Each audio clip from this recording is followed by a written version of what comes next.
In April of 1999, one of Canada's leading dental researchers began calling for an end to water fluoridation. That researcher was Dr. Hardy Lineback, president of the Canadian Association of Dental Research and head of preventive dentistry at the University of Toronto.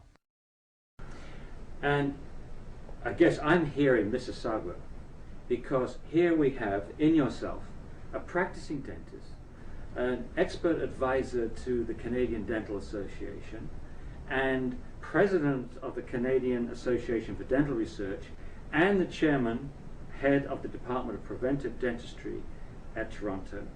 But about a year ago, the name made headlines in Canada and beyond when you came out and said you were opposed to fluoridation.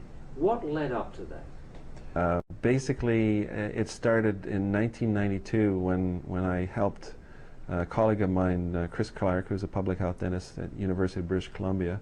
Together we organized a workshop to look at the issue of whether or not fluoride supplements should be banned for children who are susceptible for dental fluorosis. What is a supplement? What's a fluoride? Fluoride supplement is a tablet of fluoride that gives you the equivalent of a daily dose of fluoridated water.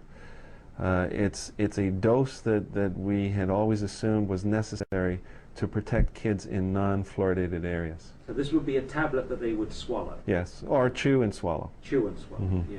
And what was your conclusion about the benefit of those supplements? At the end of the conference, we had experts from all over the States and Canada come together. We came up with a new schedule saying basically, let's ban fluoride supplements for kids under the age of 3 because it was causing dental fluorosis. And it wasn't providing that much of a benefit at all. Now, what was it then that took you from opposing supplements before the age of 3 to opposing having fluoride in the drinking water? A number of events occurred.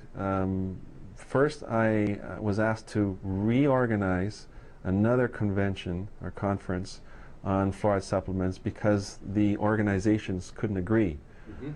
So we convened again after 5 years in 1997. I invited a number of experts from all over the world, and we had a new conference on fluoride supplements. And during that time, I reviewed the literature as well and discovered that there really wasn't any evidence that fluoride swallowing does any good. In other words, systemic fluoride has very little to do with protecting teeth. It's the contact of the fluoride with the teeth after they appear in the oral cavity, after they erupt, that provides the benefit. And that's when I decided that, wait a minute, we're now using fluoridated water as a drug. We're ingesting it. It really should be used as a mouthwash. We shouldn't be using it to swallow and expose our kids to systemic fluoride.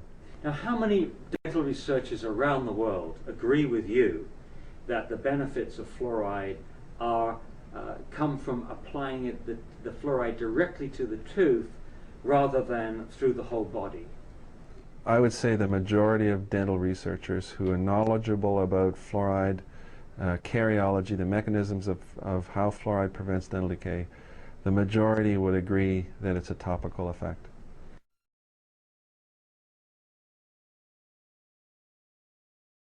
Well, tell us more about industrial grade fluoride being used for the water supply. Tell us more about that. Well, I had always assumed that the fluoride that we're using to fluoridate the water supply was pharmaceutical grade sodium fluoride. Then I found out that the majority of the fluoride that's used in fluoridating water supplies in Canada, I got a federal government document documenting it.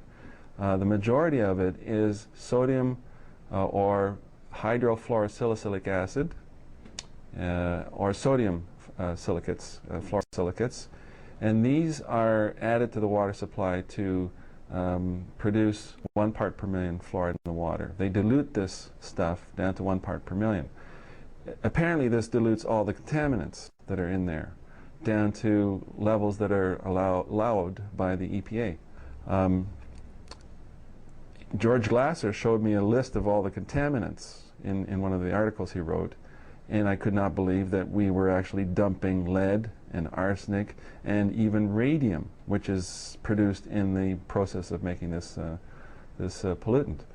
From what I understand, the pollutant is recovered from the smokestack scrubbers in the phosphate fertilizer industry, and it's very rich in fluoride, very toxic, but of course when you dilute it into the water supply it goes down to 1 part per million and supposedly is quite safe.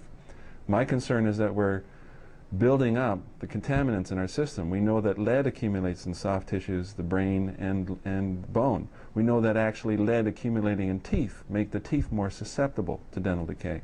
My concern is also the radium contaminants that are found in hydrofluorosilicylic acid. This is known now from the phosphate fertilizer industry that when you make phosphate fertilizer, you release some of the radium from the earth, and this now gets recovered in this industrial grade fluoride that they recover from the smokestacks. They're putting this stuff in our water. And then I found an article saying that radium is the source or one of the main reasons why we have osteosarcoma in Canadian children, an article written by Finkelstein showing the connection between radium in the water and osteosarcoma in children. How many dentists in Canada do you think are aware that this material, this fluoride that is put into the drinking water, actually is this industrial hazardous waste? Do you think most of them are aware or unaware? Most. If the only person teaching preventive dentistry didn't know about it, do you think anybody else would know? No, I don't think even a single dentist knew until it started becoming more of an open issue because of the anti-fluoridationists. When you talk to other dentists and they hear about this being an industrial waste product, does it faze them at all? Or what's the reaction? The first reaction is prove it. Yeah. They don't believe it. They don't believe it.